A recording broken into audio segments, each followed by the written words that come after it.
Harka fuuni akkam jirtu hordoftoota Oromiyaa 11 kun sagantaa kootti dhufeeti.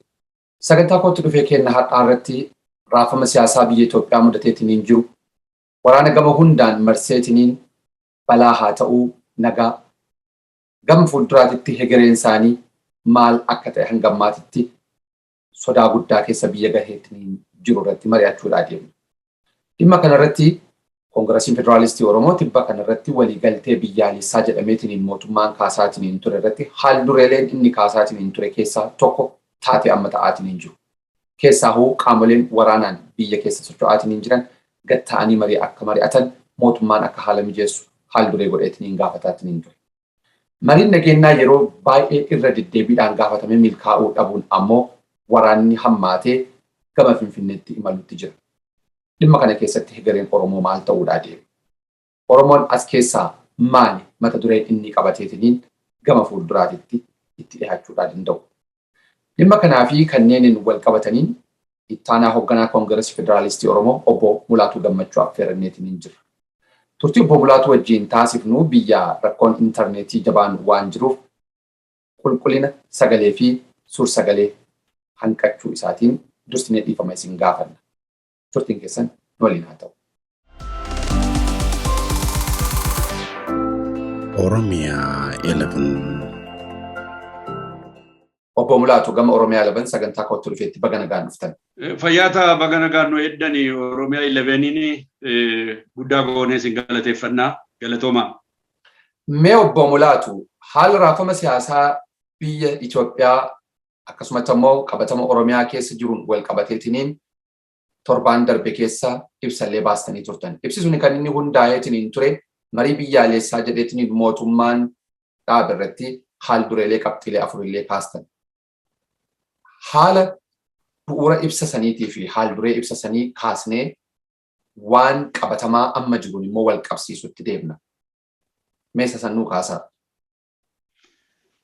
Akkuma beekamu biyyaana keessatti haasaan karaa nagaa akkan adeemamu nuyi durumaa ergii gaafa dhaabbanneeti qabee paartiin keenyaa kana karaa nagaatiin hundumtuu deemee namni rakkoo qabu karaa nagaatiin hiikuutu isa gubbaa jira.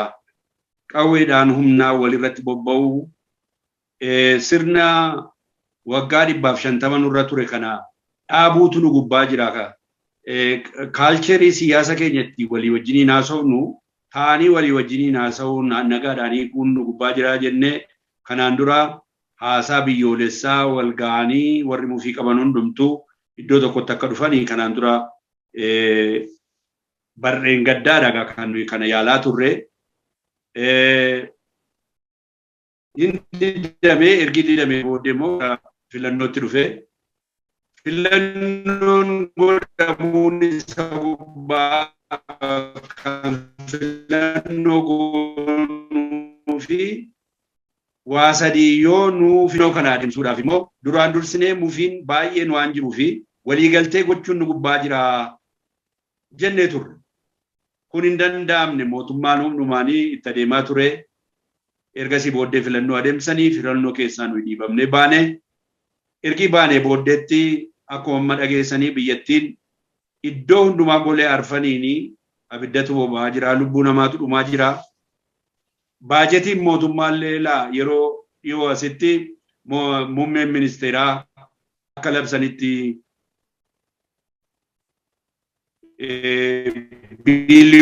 biliyoonii 100 baajetii keessaa lubbuu namaadhaa hin dabalatu. Qabeenya yeroo sana keessatti dhume hin dabalanne wanti ta'aa ture kuni tootaalii biyya maraatuun tissu sawa maraatuun tissu taanee jirra. Nagaan hin jiru. Golee arfanuun lola guddaatu jira biyya keessa.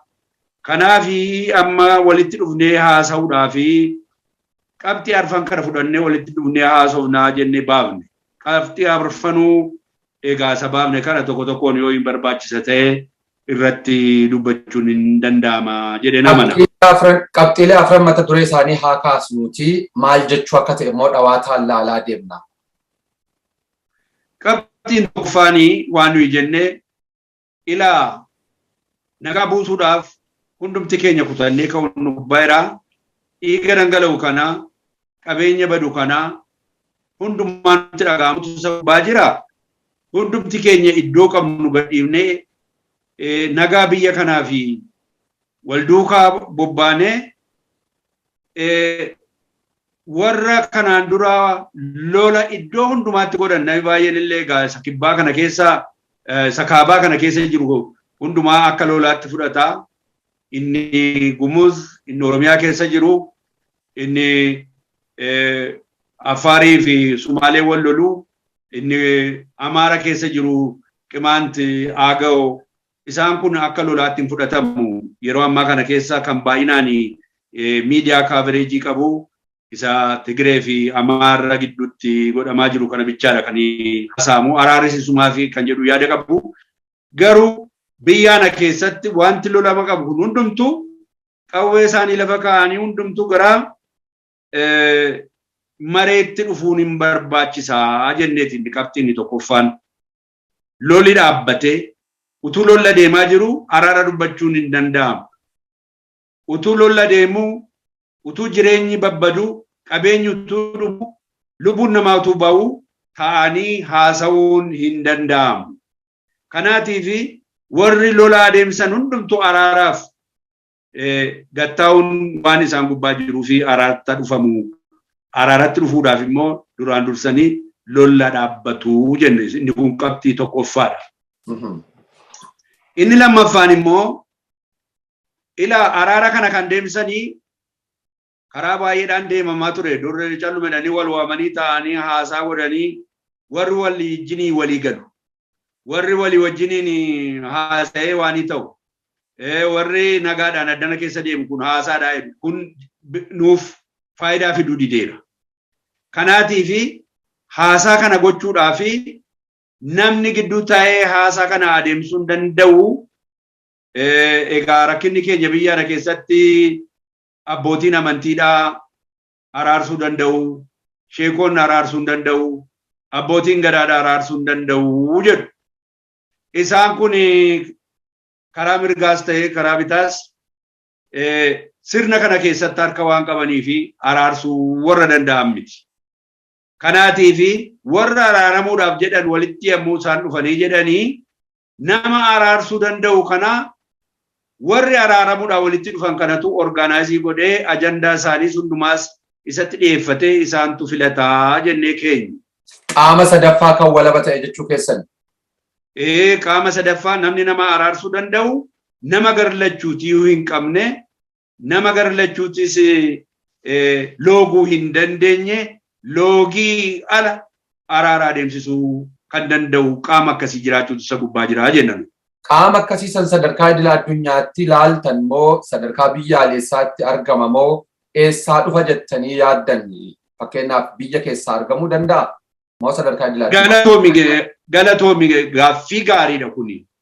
Ilaa qaama kana hin dhufa yommuu jennu warri iddoo kanarratti walitti dhufanii walii wajjiniin haasa'an duraan dursanii dhufanii ta'aniitu ala keessaas haa ta'u keessaas haa ta'u araarsuu kan danda'u abalu yommuu jedhanii abaluu isa jedhan sanarratti warri araaraman kun walii galuutu isaan gubbaa jira jennaan.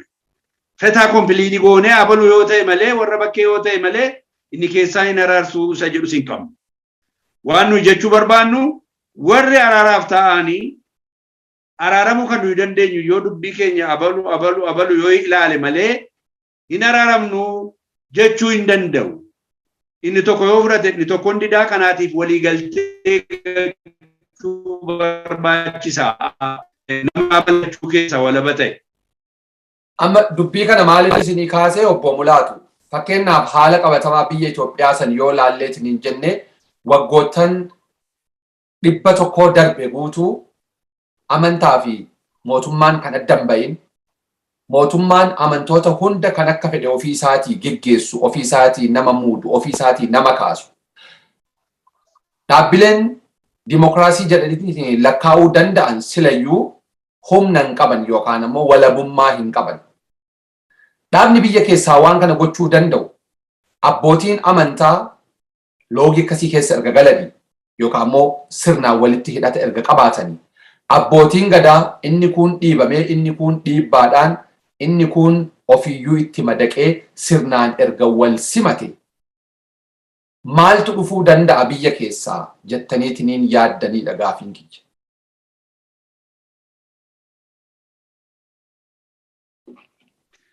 Akka keenyaa fi yommuu araara godhan walteedhaan jaarsolii filatu jaarsolii nama araarsanii qaamni lachuu walii galaniiti. Kanaatiif limiitii gochuun barbaanne karaa keenya garuu kan nutti fakkaatu akkuma tamma jette warra abbaa gadaa nuyi jennu wajjin afleeshinii qabu. Warri nuyi abbaa amantootaa jennu hundumti isaanii walakkaan isaa kaadireedha. Haadhuma isaayyuu gara amantii kana gara siyaasaatti jijjiiranii kan itti dhimma ba'aa turan waanta ta'eefi faayidaa kan irraa argatan waanta ta'eefi araarsituu ta'uu akka isaan hin dandeenye. Warri kaan warra lola labsaa jiranii masqaliitti qabanii lola warra ta'aniif isaan kun araarsituu akka hin taane beekamaadha. Beenna warri musliima ta'anis akkasuma sirna kanaa fudhatanii warra adeemsaa turan waanta ta'aniif kana keessatti qooda fudhatanii araarsituu ta'uu hin danda'anii. Kanaaf akka keenyaa fi akka nuyi yaannutti araarsuu kan ta'uu danda'u tokko OAU keessa isaaniyyuu taanaan mootummaa jiniin affiliyeeshinii dhaban jennee waa yaannuu fi shakkii qabna. Karaa gara biraa UN keessa karaa gara biraa embaasii keessa warra akkasiidhaa jiraachuu hin danda'u. Independent conflict of interest warra hin qabne waanta ta'anii fi qaama lachuu keessaati ala waanta ta'anii fi hamma danda'ametti isaan kunis walaba waan ta'anii fi araarsuu hin danda'u. Garuu hoomallee fiyyuu warri araaramuudhaaf jedha walitti dhufanii kana murteessuu danda'u kan jedhu qabna. Amma qabxiin dhimmi marii biyyaalessaa kuni isin sirriitti yaadattu waggoottan 3 darbe inuma jira. Yaadattu yoo ta'e Bishooftuu Kurriftuutti ji'a 2 ji'a 3 yeroo miseensonni hooggantoota dhaabbilee siyaasaa wal ga'aniitiin mari'ataa ba'antu jira. Maaltu dhufe? Marii biyyaalessaa jedhamee keessaayyuu gamtaan paartiilee mormitootaa walitti qabu taa'amaatiin ture. Maaltu dhufe? Kanneen kanaan dura fakkeenyaa fi Profeesar Mararaallee irratti waraqaa barreeffamaa dhiyeessaatiin ture KFO bakka bu'anii maaltu jijjiirame? Achirraa maal barattan? Fayyaa ta'e si hubadde roon ta'e kan kanaan dura deemaa ture ilaa biyya keessatti mootummaan kan kanaan dura hojjete qaamni 8 jiru. Maayindi Itoophiyaa kan jedhamu, Distinii kan jedhamu karaa adda addaatiin mootummaan tooftaadhaaf jedhee kan kaa'ate jira. Isaan kun karaa ministeera nagaadhaa isamma jedhamee muudame kanaan organized ta'e hojjetamee harka lafa jalaan mootummaan kan inni hojjetaa jiru jira. Nagaan fidaa walitti dhufnee haasaa gochuu dandeenya, araara buusuu dandeenya. Warra jedha warra akkasii kanaan dura fakkeenya South Africaatti godhame, fakkeenya iddoo adda addaatti godhame, fakkeenya Burundii fi waanii keessatti godhame. Isaan kana nuu kakaasu. Hankeenya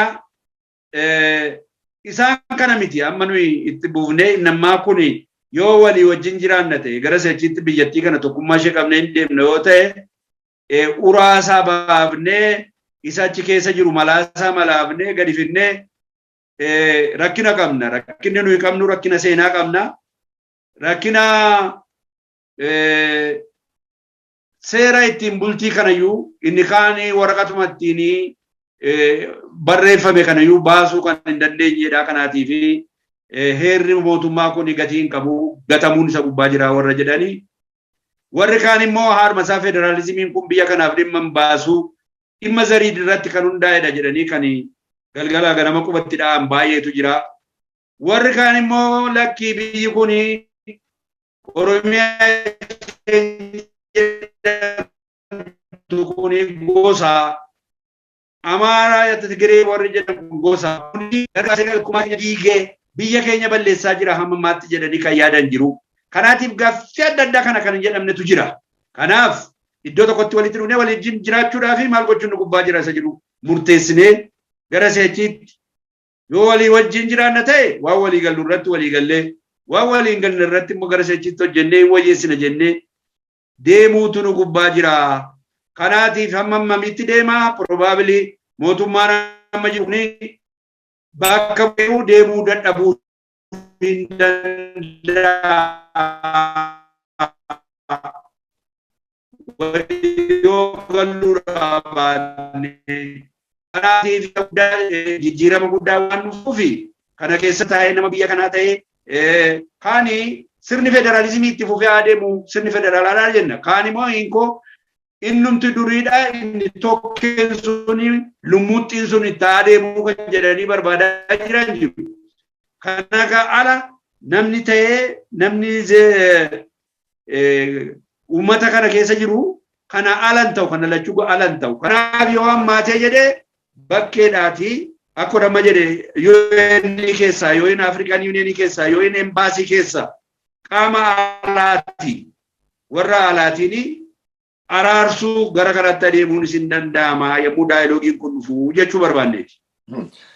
Keessaahu marii araaraa marii biyyaalessaa amma jedhame kanaan wal qabatee dhugummaansaa mootummaan dhugama garaarraa waan kana yoo araarrillee taa'ameetiniin waan itti murtaa'e fudhachuudhaaf qophiidha jedhanii kanneen shakkii kaasan jiru.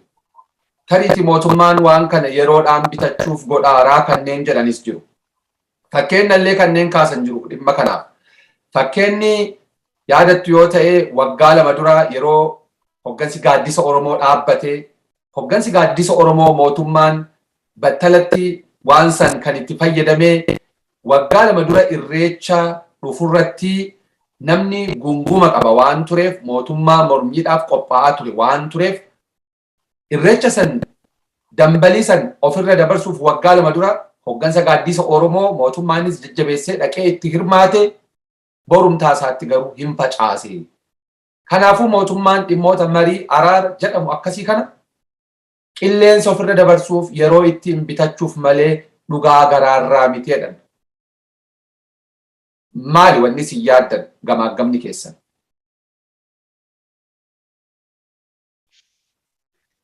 Ila fayyaa ta'e gaaffii gaariidha. Yommuu mootummaan barreen gaddaa yeroo kana yommuu lola Tigraayitti ka'e seera olaantummaa seeraan kabachiisaa olaantummaa seeraa warra kabajuu didantu jiru isaan kana kabachiisaa jedhe. Lola kanatti yommuu inni galee lola kanatti hin galee lolli biyyaa na balleessaa. Yoo dannee lola na gallee rakkinatu dhufaa. Oromiyaa keessattis gaaga'ama adda addaatu dhufaa. Kanaatiif wal bira taa'anii haasa'uutu barbaachisaa yommuu nu jennu hin dide. Maaliif egaa yommuu sana maaliif harka cimaa waan qabuuf, humnas waan qabuuf, baajettiis waan qabuuf, loojistiksiis waan qabuuf hundumaan qophaa'aa waanta tureef iddoo kana dhaqee. Garuu sichuweeshiniin barreen gaddaa jiruu fi har'a kan nu ilaalaa jirru gara biraadha. Juntaanii barreen gaddaa Maqalee ture. Maqalee daayuu gara achitti garasitti fagaattee eessa isheen Tigraay keessaayyuu iddoo fagoo ture. Har'a achi bahee dhufee eeggaddumaa torban irraa kana dasee gaheeraa inni. Kamisee gaheera. Har'a immoo yommuu ilaallu kamisee bira gahaa jira. Kiiloomeetira 300 yoo humna argannee Dabrasiinaa irratti eeguu dandeenye yoo inni immoo akkuma amma dubbataa jiran kanas immoo Dabra biraan utuu isaan hin galin immoo yoo daaraa goonee fi danda'amataa araaratti taa'uu dhiisuun. Garuu amma araaratti hin taa'uu itti dabarfadheen humna itti godhadheen deema inni jedhamu inni situation inni durii suni akka ilaalcha kootiitti baay'ee booddeetti hafaadhaan jedha. Yoo jabaatanii ammayyuu dubbii kana hundumaa caalaa mootummaan itti muddee wanta kana araaratti hin deemu taanaan hundumaa caalaa rakkina guddaatu dhufaa jennaan. Egaa maaliif muddamni adda addaadhaa as adeemaa muddama kana ofirraa fayyisuudhaa fi araaraadhaanis keessa galanii jireenyuma si'achi dhufu kana keessatti qooda fudhachuun araaraan qabanii baay'ee beeksisanitti fakkaata akka ilaalcha kootiitti. Kun hin ta'u jedhanii isa akka duriidhaa hammina sharrii karaa adda addaa xaxanii tonkolii karaa gara biraa yaadanii itti deemnaa inni jedhanii guyyaan isaa dhiyaa jiraan jedhanii ilaala. Mee gama qabxiilee lama hafan akka haal dureetitti marii biyyaalessaa kanaaf kaafaa oon kaa'eetti haa deemnu. Qabxiilee afran lamaan hafan keessaa tokko hidhamtoonni siyaasaa, hoggantoonni siyaasaa hidhaa keessa jiran akka hidhaadhaa bayan akka haal dureetitti gaafattan. Yeroo ammaa kana mootummaan marii biyyaalessaa yoo jedhu tariitii ofii isaatii waan irra mari'atuyyuu qophaa'ee jira ta'a. Garuu immoo akka hoggansa siyaasa Oromootti hoggansi siyaasa Oromoo biyya keessa jiru hogganni adda bilisummaa Oromoo obbo Daawud Ibsaa Qaallitti yookaan Qiliinxoon dhayne malee bakki isaan jiran hidhaadha. Tariitii warri Qaallitti jiran Jawaarii fi Baqqalan wal mari'atu ta'a. Nama lamallee argu ta'a.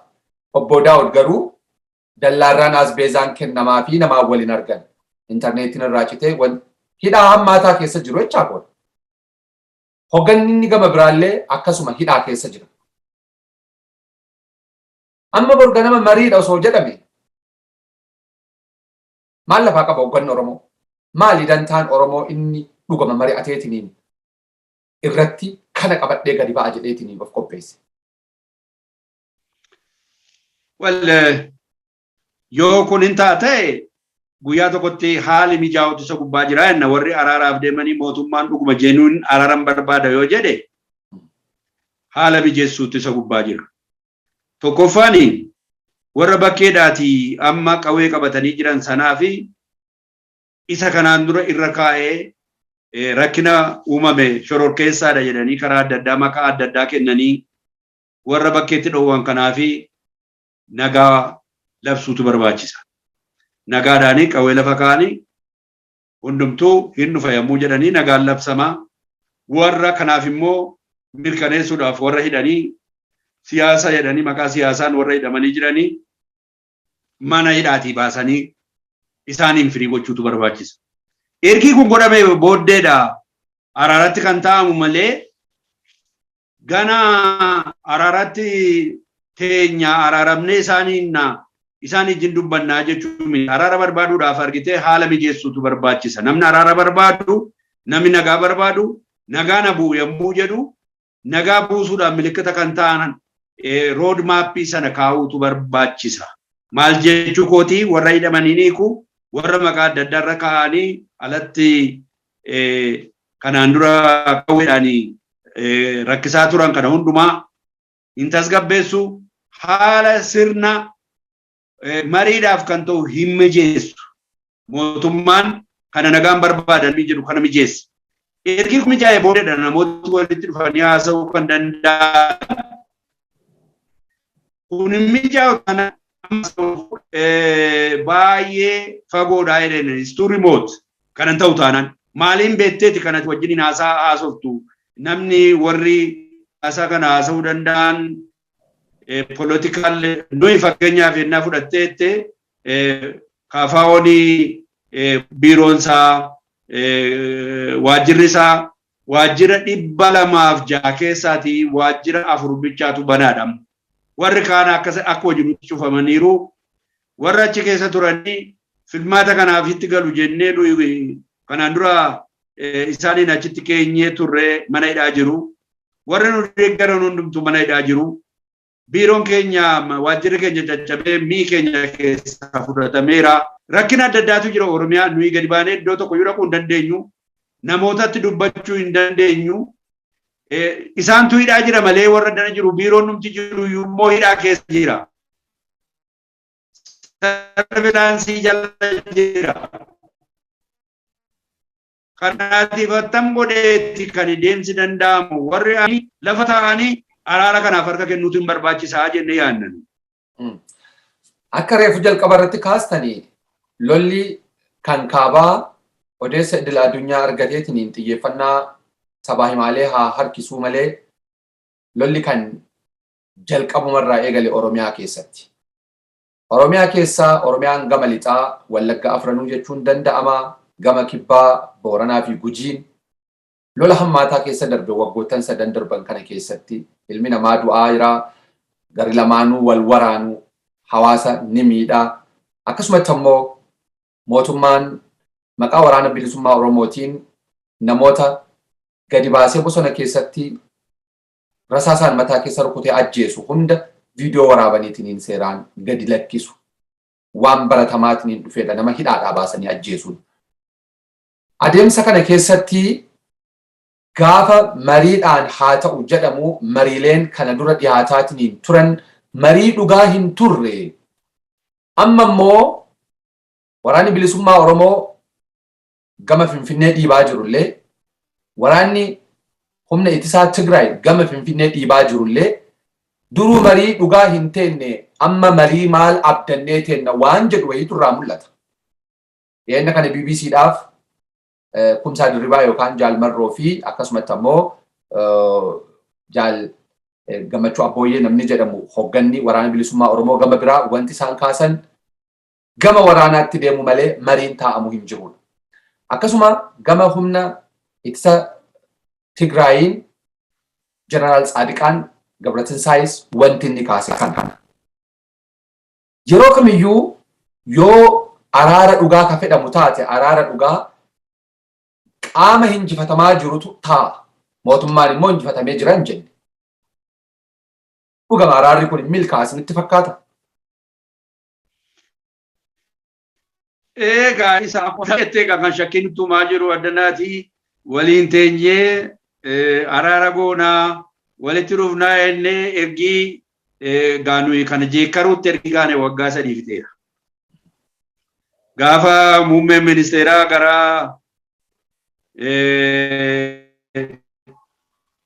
mootummaatti dhufanii mootummaa isaanii hundeeffatanii jalqabee rood maappiin jiraachuutti isa gubbaaraa mootummaan sabaadhaa dhaabbachuutti isa gubbaaraa mootummaan uummataa kan uummataan filame nagaadhaan kan filame waggaa 30 guutuu mootummaa hin beekne bulaa turre. Kanaatiif filmaatti dhugaan biyyaana keessatti deemee akka deemee filmaata akka godhamu jennee kanaan dura gaafannee rood maappiin akka inni jiraatu goone jennee karaa keenya dhiyeessine paartii dhiyaatan keessatti aanuu sinan ceesisuun barbaachisu aanaa jedhan isaan. Jennaan hundumtuutti walii galee jennaan nu bichaan bakkeetti hafne dhugaarumatti sitti muudhaaf. Amma gaafa bakkeetti hafne maal goonaa jenneennaan waan hundumtuu fudhatee gaafa fudhannee immoo amma yerootti wajjiniin hin qabsoofnaa innetti deemaa turre. Karaa keenya immoo ilaallee amma gaa adeemsa waggaa 3 keessatti iddoo kana geenye. Iddoo kana immoo geenyu rakkina adda addaa argaa jirra.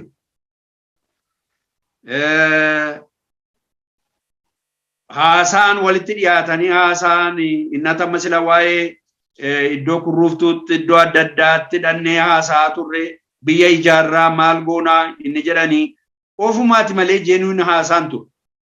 Kanaatiif haasaan dhugaa haasaamu biyya nagaa fiduudhaaf kanatu godhama malee namatti adeemaa jiru kun yeroo balleessuudha jennee yommuu nuyi kaafnu isaan kun ikkoo ajandaa adda addaa fidanii waan adda addaa isuma ammaa keenya qabxee arfam keenya keessatti akka precondiitionitti kaa'anii yoo kun hin ta'u ta'e araarri biyyaanatti hin jiraatu jedhee amma ammaatti kaafaa'oonii kunoo akka gochaa jira akka araarri hin godhamne gochaa jira jedhanii karaa gara biraadhaa ololan irratti adeemsisaa jiru. Kana utuma kana jennu immoo isumaan keenyaa kanatti immoo as dhufuudhaa fi yommuu mootummaan immoo haala xinnoo ishee nan fudhadha gasa kan isaanii nan deebisa yommuu inni jechaa jiru immoo inni bakkeedhaa immoo nama sila sitti mee inni kamisee ga'e kun immoo lakkii kun hin barbaachisu amma kana booddee mootummaa ce'umsaatu dhaabbachuutu isa gubbaa jedhaa jedhee haasaa jira. Amma ajandaa gara biraan nutti dhufaa jira beektaa. Kanaafi inni isin amma haasaa jirtan kun hin taa'ii attam ta'an natti jettu gaaffii hamaadha. Gaaffii cimaadha. Attamitti ta'uu danda'a inni jedhu rakkisaadha. Duris mootummaan ce'umsaa jiraatu jennee turre. Nuyi karaa keenya mootummaan ce'umsaa yoo jiraatee jedhee karaa hundumaan walaba kan ta'etu ceesisuudhaaf kan qophaa'eetu jiraachuun isa gubbaa jiraa jenna. Isatti hin deemama taanaan egaa amma immoo mootummaan ce'umsaadhaa attamitti taa'aa jedhanii warri mootummaa ce'umsaa uumuu danda'anii eewutu keessatti argamuun isa gubbaa jira. Eewu kan mootummaa ce'umsaa kana immoo uumuu danda'u ni jedhu. Yoo mootummaan kun egaa itti dabalatee anis keessan jira inni nama daamaan garaan dura taphataa ture kuni furshiidha badeera haaraa godhen ka'a waluma qixxee dorgaan dorgee jalqabnaa jedhee egaa yoo hin gala ta'e isa kaan booddee haasofna wanta ta'e waan dhume waan hojjetame isa tamma sila jette hundumaa Oromiyaa keessatti Tigraay fi Amaara gidduutti waan hin deemame kuni waggaa sadiif waggaa lammaffaa isaati amma Oromiyaa irratti gina abiddi boba'uun kan inni jalqabame waggaa sadiif ta'e. Waggaa 30 keessatti kan ta'e waggaa 3 gidduutti namni baay'een dhumeera. Saasikaalii nibreetiin dhumee maaloo dhumee hamma kanaatti har'a tilmaamnee kana jechuun kan hin danda'amne isaan walqixxee kan ta'e. Akkuma sila jettee viidiyoo itti qabanii ijoollee waggaa 17 bakkee sabatti waamanii sagalee dhageessiftuudhaan nama walitti waamanii nama magaalaa keessa jiraatu hundumaa waamanii haadhaaf abbaa itti argisiisanii ajjeesanii. Mana hidhaatii nama baasanii ajjeesanii. Bakkeetti morma muranii darbatanii gatanii. Ilaa salphina guddaatu nutti ta'e. Baay'ee salphanne. Oromiyaa keessa dhiigi dhangala'ee kana jechuun hin danda'amu. Kanaan dubbatames hin danda'amu. Yeroo baay'ee hin haasofna. Rakkina guddaatu nurra jira. Kanaaf dhiphinni hamma kana nurra gahaa jiru kuni egaa karaa adda addaatiin mootummaa kanaan ta'eera. Ammas immoo hamma nuu danda'ametti nagaa buusuun hin danda'ama. Ammayyuu kan nuyi jennu. Ilaa guyyuma irraa kana ammuma kanaa hin danda'ama taanaan nagaa buusanii isa du'uun male. Qabeenya baduuf male oolchuun hin danda'ama. Ammas walitti dhufuun haasa'uun hin danda'ama. Rakkina adda addaa uumuun hin barbaachisu. Har'a guyyaa har'a utuu yeroo fudhatin itti jalqabuu barbaachisaa jenna nuyi. Kaafii marii yookaan immoo araara biyyaalessaa kanaan dura taasifamaatiin ture mootummaan lafarra haa harkisuu iyyuu malee waraanni gama hundaan dhufeetiin isa cinqee amma harka kennachiisaatiin akka jiru odeeffannoon dippiloomaatota addunyaa irraa ba'aatiin jiru ni agarsiisa. Keessaayyuu qindoomina gama Keeniyaatii fi Ameerikaatiin biyya sanitti nagaan akka dhufuudhaa danda'u dhiphuun amma uumame kun akka fala argatu yaalileen taasifamaatiin akka jiranii fi tibba kanas ergamaan addaa gaanfa Afrikaa kan United States President Joe Bideniin bakka bu'an Jeffrey Feltman gama Itoophiyaatitti imalaatiin jiru. Raashaan kanaan dura mootummaa bilisiginnaa gargaarteetiin si duuba jira jechaanii turtees amma waliigalteen lola dhaabuu waraana dhaabuu akka labsamu gaafachuu jirti. Tarii as keessatti carraan dhufuu danda'u maali? Dhuguma erga waraanni illee dhiibaa dhufee warroonni kunniinis erga dhiibbaa idila addunyaa sadarkaa idila addunyaa reefis hin gaafataa jirtan sanitti sagalee dhageessisuu eegalanii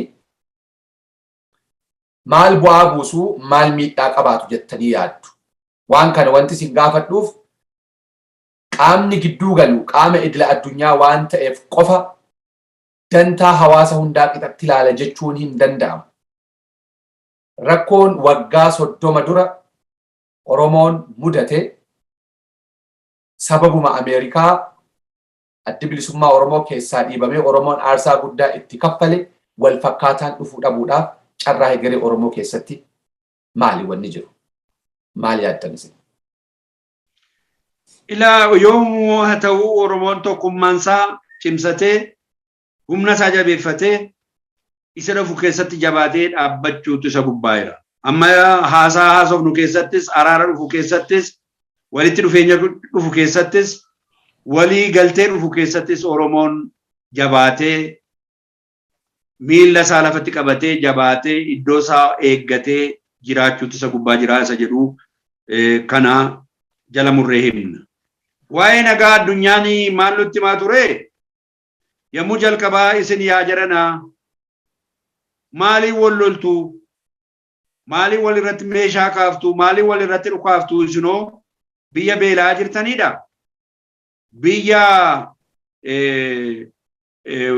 waanidhaan gara booddeetti haftanidha. Polotikaa keessan siyaasa keessan qajeelchattanii maaliif walii galtanii waan taatanii hin jiraattanii walii galaa nuun jedha addunyaan. Nuun immoo maal nutti himu? Nuyi waggaa 3,000 bilisummaa keenya qabannee warra jirru warra beekamoo kunoo nuun dhufanii kana godhaa nuun jedhanii nutti himu. Juntaa boolla keessaa hawaasaatii wajjiniin haasaa nuun jedhu nu gorsuu barbaadu nurratti waan argisiisuu barbaadu biyya keenya beessuu barbaadu. Waaqa isaanii gamtaan Awurooppaadha. Yoo Itoophiyaan miliyoonii tokko fi yoo akkuma biyya gara biraa akka Liibiyaa, akka Yemen, akka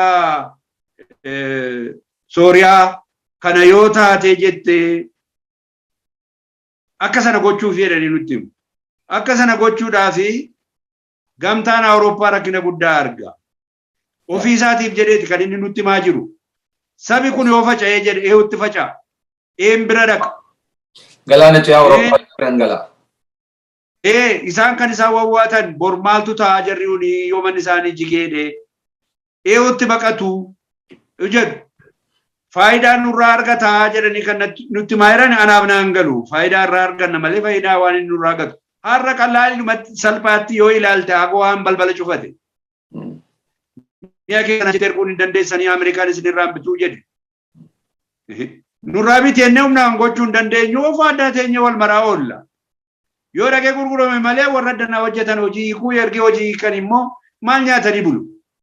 Gargaarsa adda addaadhaa achii dhufa maaloo jiran maaliif waan gootu saba keenyatti kan isin himtanii fi kan hojjetamaa jiruuf kan riyaalitiin kan inni ta'aa dhufu isa nu balleessaa dhufu isa iyyumatti nu geessu isa haadhuma isaa nu balleessutti nu geessaa jira. Har'a walii gallee iddoo tokko teenyee rakkina keenya waliin hiinne maaliif hin jiraannu inni kanaan dura kan nuyi dubbataa turre kanaadha. Kanaaf ammas taanaan Aaneeti lamatu jira olaantummaadhuma kan waan gochuudhaaf jennanii si'a tokko Oromoon yommuu ilkaan malee baaqelaa edda. Baaqelaan baay'ee argite yoo ilkaan malee dandeessee na lanfattu. Baay'ee rakkina guddaa keessa irra. Amma yeroo ammaa kana namni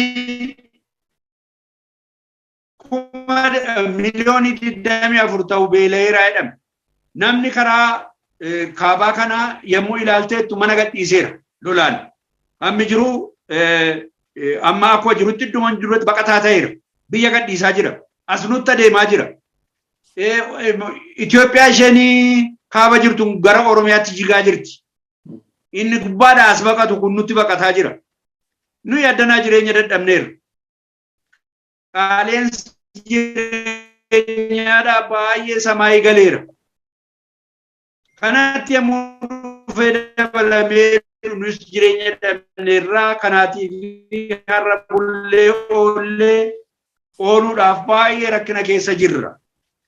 Yerootti taa'anii kanaadha jedhan utuu hin ta'in yeroo nuyi qabeenya qabna jennee kan ittiin boonnu hin jiru nuyi qabnu kun hundumtu abiddatti nannee fixaa jirra. Ijoollee ol adeemaa jiranii yoo si dhiba ijoollee ol adeemaa jiran nannee leenjiirra tursiifnee qallabnee isaan barsiifnee yoo naan geenye rasaasa gatii mi'aatiin binnee isa kana walitti dhukaasaa jirra isittiin wal balleessaa jirra. Bakkeedhaa meeshaa bakkee meeshaa addunyaa gubbaa jiru hundumaa wal irratti yaalaa jirra. Kanaaf Raashaan teessee nu ilaalte yoo dhuma nu hidhannee dhuma irraa binneeyyuu waan kaffalluuf hin qabnu gara sechiitti isaa argiteetti. Kanaatiif isa kamtu ajjeesuu danda'a jenneeti amma kan Turkiiti moo kan Raashaati moo kan Chaayinaati moo kana wal gaafataa jirra amma addanaati kan rasaasi isa kamturraa ajjeesuu danda'a isa jedhu waliin. Amma yoo teessee ilaalte Sudaan dhuftee lafa fudhatteetti Amaararraa. Lafi nurraa fudhatame. Haadha kan nuti taa'aa jiru waa lama beektaa ilaa haasaan addana jiru juntaadhaa fi baandaa fi baadaa kan jedhamu jiru abbo. Baandaan warra lakkisaa lolli ni haafu lola kana keessa galuun rakkina guddaa fidaa. Qabeenya keenyatu badaa lubbuu keenyatu dhumaa. Ijoollee keenyatu barmalee du'a. Jennee yommuu nu itti himnu baandaadhaa. Maaliifi warri sun immoo baadaan immoo maali? Gibsii Ameerikaadha. Isaan kun immoo biyya balleessuu isaanii ijii walii galaniiru. Warra kana ajjiniin hin qabnu hidhaa laga Abbayyaa, har'a liga Abbayyaa hunduma keenyaaf faayidaa fida malee nama tokko lamaan miti. Nama biyyaan jiraatu hundumaaf. Kanaafi maqaa adda addaa walitti laannee kanaan akkasa deemuun iddoo nuun gahu waan jedhudha. Na Oromoon immoo akka ati beektu mirgi isaa dhiibamee hamma ammaatti du'a garmalee du'ee waggaa sadan kana hundumaa gochaa jira. Rakkina Oromoo gubbaa jiru, lola isarratti deemaa jiru, koomaandi poostiidhaan hamma ammaa akka inni bulaa jiru. Kana hundumaa miidiyaa addunyaa irratti baay'een hin beekamu. Lola sadeen gadda jalqabame isa kaabaa kana malee isaan manu bira jiru kana namni haasa'u hin jiru. Nummoo isa caalaa dhumaa jirraan jedha.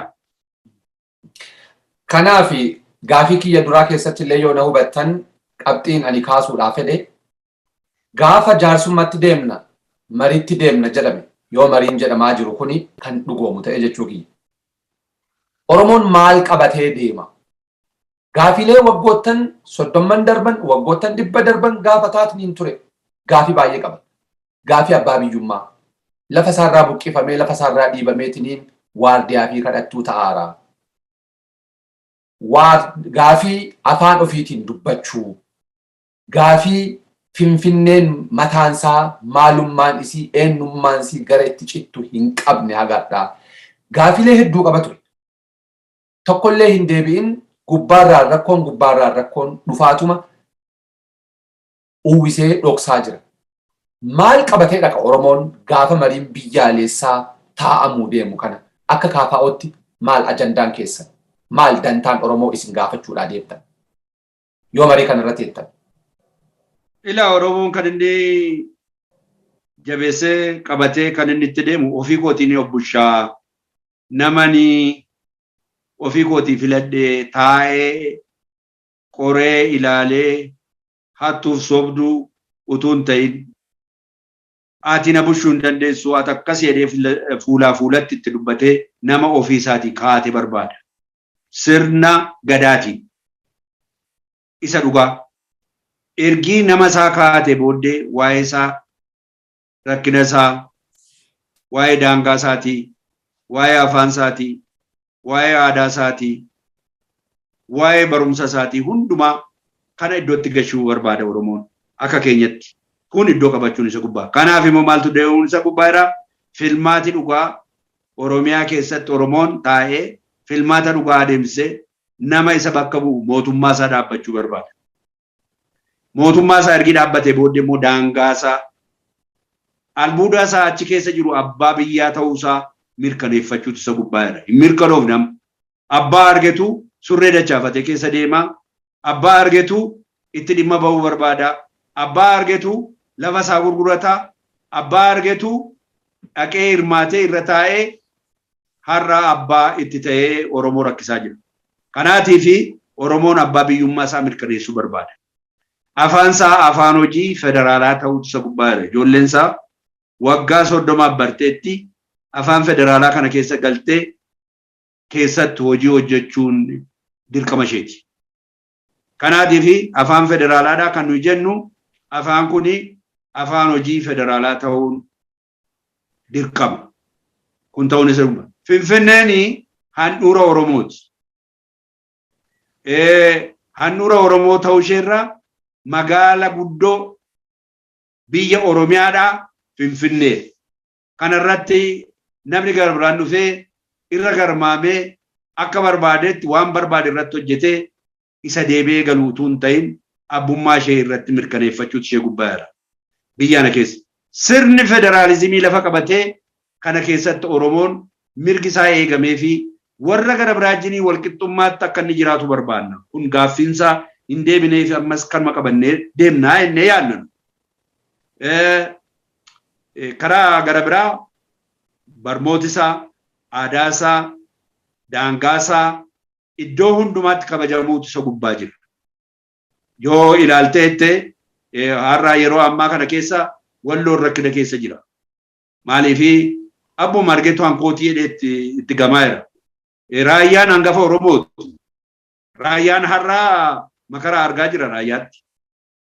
Warri kun gaaffiin gara biraan kan hin deebiin jira. Waa'ee Walloo gaaffiin hin deebiin jira. Namni warri immoo daangaa keenya bal'ifannaa gara biraan uma dhiisiiti. Shawaa fi Wallaggaa gara biraadha jedhanii ijuma baasanii kan sittaasaa jiran jiru. Innaa kana heerri keenya ani Oromoodha, ani Amaaraa, ani Tigireedha jedhee namni murteeffachuu han danda'u heerri kun jira. Heera kana keessatti akka hojiirra oolle godhanii amma kanaan duraa itti taphataa turanii. Kanaatiif heerri kun sirriitti kabajamee sirni federaalizimii biyya kana keessatti lafaa qabatu wen yoo kun qabachuudhaa baate immoo alternatiivii plan B immoo gaa Oromoon kan inni qopheeffatee jiru jira. Innis immoo waliigalteedhaan kan itti adeemamu ta'a. Haa ta'u gama gola bootitti haa dhufnu mata duree marii kennaa kana. Keessaahuu wanti irra darbamuu hin qabu jettan akka dhaamsaatti illee maaliif biyyi kun amma karaa qaxxaamuraarra jirti. Bitatti deemti moo mirga deemti moo fuuldura deemti moo duuba deemti moo garritti deemtu hin beekamu. Yeroon kun yeroo waan baay'ee abdiitu dorrobee dhufe haa ta'u balaatu dorrobee dhufe haa ta'u yeroo xiinxala baay'ee barbaachisu. Maal dhaamtu? Waan ani hin kaasin immoo dhimma kana irrattis yaada dabarsachuu qaba jettanis qabaannaaniin carraa dhumaa isinii kenna haa gola. Ilaa bara 2018 wayim 2010 akka lakkoofsa biyya kanaatti Oromoonni alaa keessaa inni beeku inni hin beeknes hundumtu koozii isaatiif Oromummaa isaatii fi tokkummaa isaa uumeera.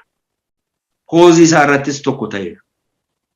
Koozii isa tokko ta'ee ka'e kana keessatti biyya kana keessatti ammoo adeemee jedhee hamma fedhe yoo ta'u ijoollee 5,000 aarsaa godhu dhaqee argateera. Olaantummaa isaa argatee hundumaa waanii ta'ee iddoo isaa ga'ee biyya ana bushuura darbee iddoo gara biraayyuu hin ta'a gaanfa Afrikaa kanaatii fi qoricha ta'a jennee yaannee turre. Ergasii booddee akka fincaan gaalaatii gara booddeetti deebi'amee qabsoon isaanii gara fuulduraatti deebi'e kuni tokkummaan isaa kun iddoo adda addaatti gargar ciccitee tokkummaa isaa gidduutti qilleensi galee inni kaan gara isaa nyaateedhuma buluudhuma kanatti mataa isaa fudhatee achitti galee inni kaan immoo lakki sirna isa duriin deebisaa warra jedhanii wajjiniin hiriiree warri bakkeedhaa dhufanii kana keessatti waggaa 40 waggaa 50 kanaan dura qabsoo gochaa turanii har'a gara as galanii rakkina kan uumaa jiranii warra qabsoo Oromoo akka inni bakka hin geenye ijoolleen Oromoo akka hidhamtu ijoolleen Oromoo akka duutu ijoolleen Oromoo irratti rakkina adda addaa warri uumanis immoo gara sanattis kan deeman jiru. Kanaaf ani kanan jedhu hunduma keenyaaf manni keenya jireenyi keenya biyyi keenya Oromiyaa waanta ta'eef biyya kana irratti lummutti isa aadaa isa durii isa tokkummaa sana warra leellisanii wajjiniin deemnee madaa keenya isa duriitti bubu'anii tokkummaa keenya diiguudhaan ishee tokkummaa qabannee jedhanii warra deemaa jiranii hamma ammaatti waggaa 3 gidduutti rakkina nurra ga'aa jiru kana beekanii gara booddee deebanii tokkummaan keenya barbaachisaa waan ta'eef kana irratti tokkoomnee kana bichaas utuu hin ta'in haala jiruun jabaannee jabina argisiifnee Oromoon lafa jiruun irratti hojjetee isa durii caalaa itti fufuun fi barbaachisaa jenna. Kanaaf tokkummaa isaa eegee jabaatee wal bukkee dhaabatee adeemuun qorichaa jenna. Kana ala yaaluuni mata mataan deemnee faayidaa waa argannee faayidaa keenya ilaallee Oromummaa bakkeetti qabnee deemna taanaan garbummaan ammayyuu ittuma fufaa isa jedhu sodaa qabna. Kanaaf hundumti keenya iddoo jirutti hamma nu danda'ametti hamma dandeetti qabnutti yoo rakkinni nu gidduu jiraate waan barbaade yoo ta'u rakkina keenya sana liqimsinee hamma danda'ametti wal gurmeessinee isa amma nutti adeemaa jiru kana wal bukkee dhaabbachuutu barbaachisaa jedhee yaala. Kana kan faayidaa nuuf fiduu danda'u jedheen amma humna kootiitti yaada. Baay'ee ulfaadhaa galatooma. Obbo Mulaatu Gammachuu ittaanaa hoogganaa Koongireesii Federaalistii Oromoo gaafiif deebii turtii mata duree sagantaa kanarratti waliin taasifneef yeroo keessan aarsaa gootaniif maqaa hordoftoota Oromiyaa labaniin ulfaadhaa galatoomaa bulaa horaa isiniin jedha. Fayyaa ta'aa hundumti keessan miidiyaan keessanis fayyaa ta'uu turuudha. Baay'ee itti gammannaa Oromiyaa 11 egaa nurraan fagaatina nuyi qilleensi baay'ee nutti hammaateera. Sodaa keessa jirra. Maalitti deemna jennaa bari'uu sodaannaa halkan kana maaltu ta'a jennaa guyyaa kana maaltu uumame jennaa. Kanaaf sodaa guddaa keessa jirra. Warri bakkee jirtan adaraa gurra keessan nutti qabaa jenna. Nurraan fagaatina. Ulfaadhaa galatoomaa. Sagantaa keenya kootti dhufee haala gaaga'ama siyaasaa biyya Itoophiyaa mudataatiin hin jiruu fi haala qabatamaa amma irra jirtu irratti maal akka fakkaatu hegereen siyaasa amma deemaatiin hin jiru hoo maal ta'uu akka qabuu fi achi keessatti dantaan Oromoo kabajamuu hayyoonni dhaabbileen ilaaluu qaban immoo maal akka ta'e kan ittaanaa hoogganaa Koongireesii Federaalistii Oromoo obbo Mulaatu Gammachuu wajjin mariin taasifne kanadhaa kanumaan goolabneerra. Dhimma biraan mata duree biraa qabannee yeroo biraa hanga walitti deebinutti horaa bulaa fayyaa ta'aa deebana.